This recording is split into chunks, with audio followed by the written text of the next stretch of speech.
Coucou tout le monde, j'espère que vous allez bien dans cette nouvelle vidéo. Aujourd'hui je vous retrouve pour un nouveau tutoriel Fimo.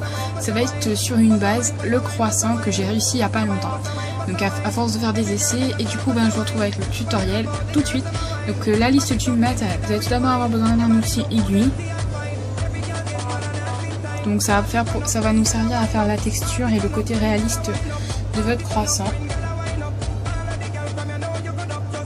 Je tourne juste la mise au point de l'appareil.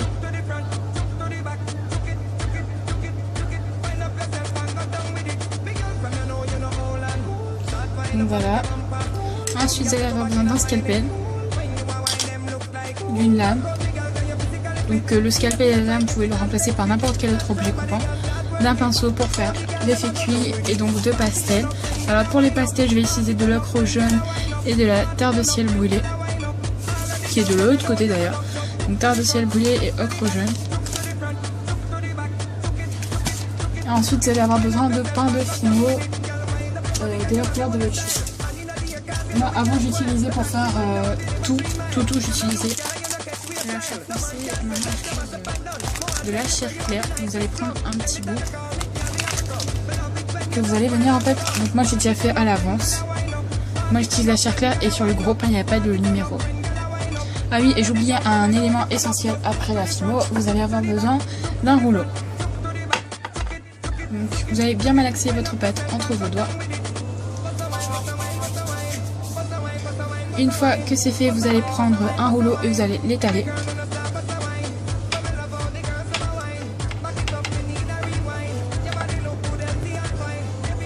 Donc une fois que vous l'avez étalé, vous allez prendre votre lame et vous allez tracer un triangle. Donc on commence par la base. Donc voilà. Une fois que vous avez fait votre triangle, vous allez prendre votre scalpel et là vous allez faire un découpage et vous allez enlever un petit volume. Voilà, comme cela. Une fois que c'est fait, on va commencer par enrouler. Donc il faut vraiment avoir une pâte bien malaxée, comme ça vous êtes sûr qu'elle ne va pas se casser. Parce que certaines pâtes effectivement se cassent si elles ne sont pas bien malaxées. Donc. Et ensuite vous allez donc vous amuser un petit peu avec les bouts.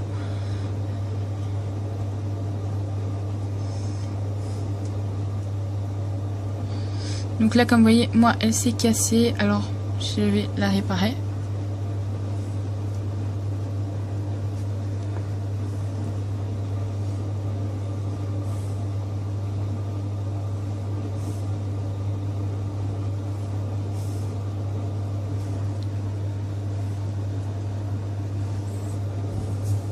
Donc une fois que vous avez réussi à finir de réparer, enfin d'ajuster en fait, vous allez donner la forme d'une demi-lune à votre croissant. Voilà. Ensuite, donc une fois que vous avez bien donné la forme et que vous êtes c'est bon, vous allez prendre votre outil avec l'aiguille et en fait vous allez venir donner des traits. Vous allez venir faire des traits pour donner du volume et de la texture à votre croissant.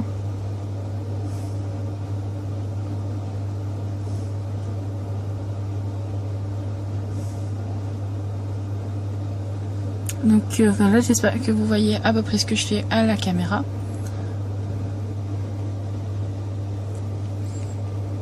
Ensuite je viens avec l'aide de mon outil aiguille, je viens venir retravailler ma petite pointe. De l'autre côté elle est vraiment très grosse. Donc.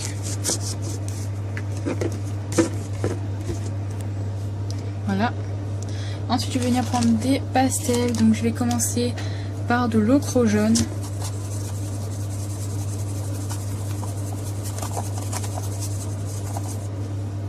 Et je vais venir en mettre partout sur ma création. En plus moi j'utilise de la chair claire, donc ça va me prendre un petit peu plus de pastel.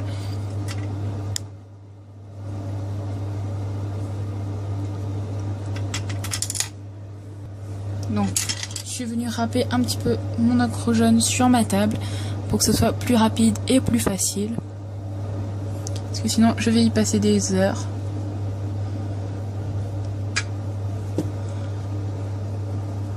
Donc pour la demi-lune, le croissant, n'oubliez pas vraiment de faire cette partie qui est le milieu.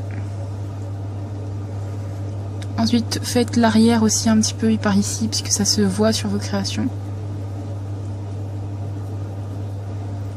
Ça prend pas beaucoup de temps, ça prend peut-être un tout petit peu plus de pastel, mais ça montre que votre travail il est bien fait, que votre travail il est soigné et non bâclé. Parce que quand les gens ils vont voir des travails bâclés, ben dites-vous qu'ils vont pas acheter si vous vendez. Et même vous, si vous en portez après, vous recevrez peut-être des critiques négatives, parce que c'est vrai que c'est pas cool de mettre des bijoux bâclés. Ensuite on va prendre de la terre de ciel brûlée et elle je viens la râper vraiment avec mon outil aiguille parce que j'en ai pas besoin de beaucoup.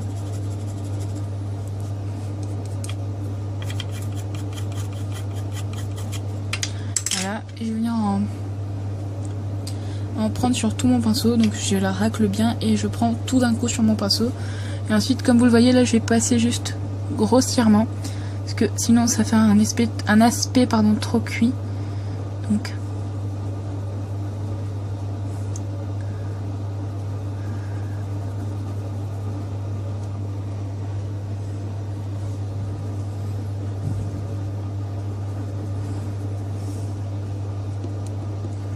et voilà, donc si vous souhaitez l'accrocher, ben, vous pouvez mettre un petit piton.